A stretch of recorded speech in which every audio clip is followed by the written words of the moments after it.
তৃতীয় অধিবেশনের প্রথম দিনে উত্তপ্ত হয়ে ওঠে জাতীয় সংসদ। স্বরাষ্ট্রমন্ত্রীর বক্তব্যকে কেন্দ্র করে বিরোধী দলের প্রতিবাদের মুখে বেশ কিছুক্ষণ ব্যাহত হয় অধিবেশনের কার্যক্রম।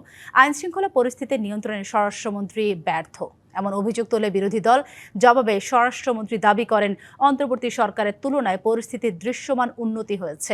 এ সময় বিরোধী দলের বক্তব্যকে পল্টন শাহবাগের রাজনৈতিক বয়ান হিসেবে আখ্যা দিলে উত্তপ্ত হয় পরিস্থিতি নিয়ন্ত্রণে হস্তক্ষেপ করেন স্পিকার।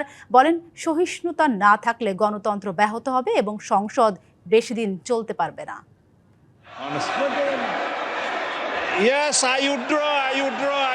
ঠিক আছে, আপনাদেরকে স্পিকারের আসন থেকে বারবার অনুরোধ করা হচ্ছে, অনুগ্রহ করে বসুন। সংসদের তৃতীয় অধিবেশনে দেশের আইন শৃঙ্খলা পরিস্থিতির অবনতি এবং খুন, ধর্ষণ, সংখ্যালঘু নির্যাতনে সরকারের ব্যর্থতার পরিসংখ্যান তুলে ধরেন বিরোধী দলের সংসদ সদস্যরা। এই সরকার ক্ষমতা গ্রহণের পূর্বের 6 মাসে খুন হয়েছে 1780 জন, যেটা এই সরকারের 6 মাসে খুন হয়েছে 1789 জন। কোন খাতে কত হত্যা হয়েছে, জখম হয়েছে ইত্যাদি যে ডাটা দিলেন, সেই ডাটাটা কিসের ভিত্তিতে দিলেন, কি পরিসংখ্যানের ভিত্তিতে দিলেন, সে স্ট্যাটিস্টিক্স বড়টা কি আমি জানি না। এ সময় বিরোধীদের এমন বক্তব্যের জবাব দেন স্বরাষ্ট্রমন্ত্রী সালাউদ্দিন আহমদ। অন্তর্বর্তী সরকারের তুলনায় বর্তমানে আইন শৃঙ্খলা পরিস্থিতির দৃশ্যমান উন্নতি হয়েছে বলে দাবি করেন তিনি। যদি কোনো স্পেসিফিক ঘটনায় বাংলাদেশের আইন শৃঙ্খলা রক্ষাকারী বাহিনী বা স্বরাষ্ট্র মন্ত্রণালয় ব্যর্থ হয়েছে কি হয় নাই, সেই বিষয়ে যদি আপনারা নোটিশ আনেন, তখন আমরা ডিবেট করতে পারবো। তবে তার বক্তব্যে অসংসদীয় ভাষা ব্যবহার করা হয়েছে এমন দাবি করে প্রতিবাদ জানান বিরোধী দলের সদস্যরা। তাদের হট্টগোলে স্বরাষ্ট্রমন্ত্রী বক্তব্য শেষ করতে না পেরে নিজ আসনে বসে পড়েন।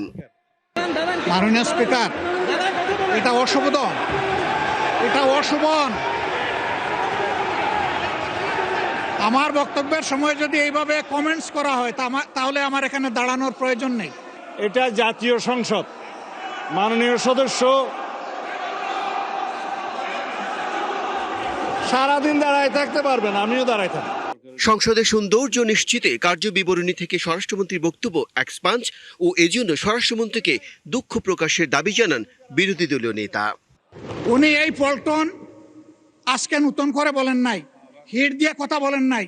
আজকে আমি সুস্পষ্টভাবে দায়িত্ব নিয়ে বলছি, এই পার্লামেন্টের সৌন্দর্য বিধানের জন্য উনাকে দুঃখ প্রকাশ করতে হবে এবং উনার বক্তব্য সংসদের এই কার্যপ্রণালী থেকে এক্সপাঞ্জ করতে হবে। শাহবাগ স্কোয়ারে বক্তৃতা দিয়ে পার্লামেন্টে বক্তৃতা দিয়ে এক কথা না। প্রথম কথা হচ্ছে নির্ধারিত আমি কাউকে উদ্দেশ্য করে বলি নাই, আমি কাউকে বললেন আমি তো আপনারা কথা বলার সময় কথা বলি নাই। মানে স্পিকার, আমি আপনার শেল্টার চাচ্ছি। এ সময় পুরো বিষয়টি নিয়ে হতাশা প্রকাশ করেন স্পিকার। বলেন, পরম সহিষ্ণুতা না থাকলে সংসদের গণতান্ত্রিক অগ্রযাত্রা ব্যাহত হবে। আমি কিন্তু সংসদের ভবিষ্যৎ নিয়ে কিছুটা চিন্তিত। আজকে যেইভাবে একে অন্যকে কথা বলার ক্ষেত্রে বাধা দেওয়ার প্রচেষ্টা লক্ষ্য করেছি, এটি সংসদের জন্য কোনো ভালো লক্ষণ নয়। অনেক কষ্টের পর গণতন্ত্র অর্জিত হয়েছে। এই গণতন্ত্র যাতে বহাল থাকে সেজন্য সংসদের প্রতিটি সদস্যের দায়িত্ব এখানে রয়েছে। এই রীতি যদি আপনারা ভঙ্গ করেন বা না মানেন, তাহলে সংসদ কিন্তু বেশি দিন চলবে না। Bijan Kumar Das, DBC news, Dhaka.